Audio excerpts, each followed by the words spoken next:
Yeah, well, there has been mentioned and discussed for quite a long time cooperation and the need for cooperations and problems with projects. And I would like to refer to what Mikhail said, that we were here 15 years ago, 99, seminar arranged by the World Bank and Germany concerning integrated river management. And those days we had no Baltic Sea strategy, we had no Baltic Sea action plan, we hardly knew what the Water Framework Directive was.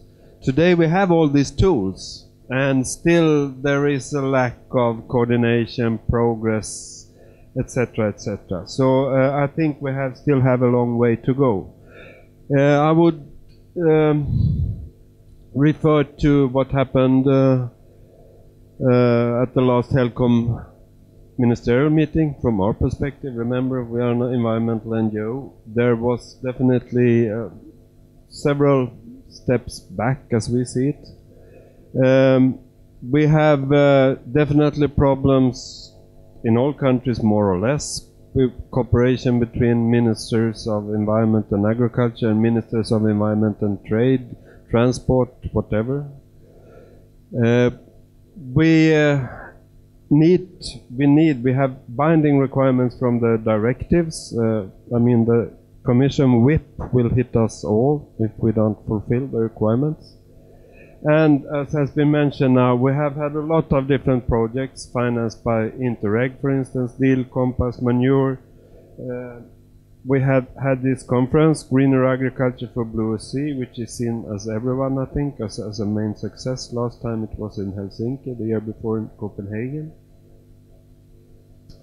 So we think there is time to create some kind of platform to continue cooperation even if the funding disappears and Interreg is delayed, or whatever is delayed as we have now. I mean, there will be no more funding available until 2015, early or late, maybe even late, which is 2 years lost. So we think there is a need to create a platform for meetings between farmers, advisors, environmental organizations, HELCOM, whoever. I think it should be very open and democratic and transnational and also vertical when it comes to sectors.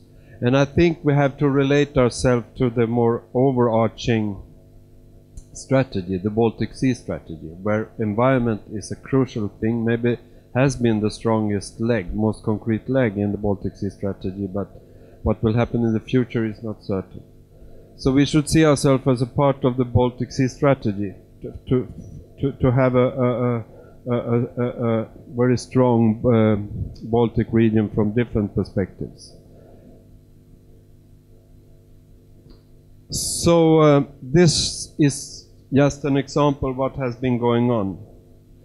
And I think that it would be sad if all these things fade away during these 2 years because of lack of projects. So what we have started discussions among different actors in the region is how to cooperate, how to secure some kind of funding to at least have a conference like this 2014. In fact, we have a host country for this conference next year. Poland have discussed and promised to be a host for this. But we still need all related to that, logistics, funding, resources, and so on. And in fact, good news is that we have had a meeting, some of us had a meeting this morning. WWF's Swedish University of Life Sciences, BERA's Baltic Sea Action Group, MTK, and agreed to coordinate our actions. So we don't try to find funding from the same sources, sending different messages, because that would really create a problem for all of us, I think. So that's where we stand now, and we think that this forum should be open and very democratic. As I always say, it's more interesting to discuss with people that I don't agree with, than always discuss with people I agree with. I mean, it brings no new things in my head anyway. So I think that's important. Thank you.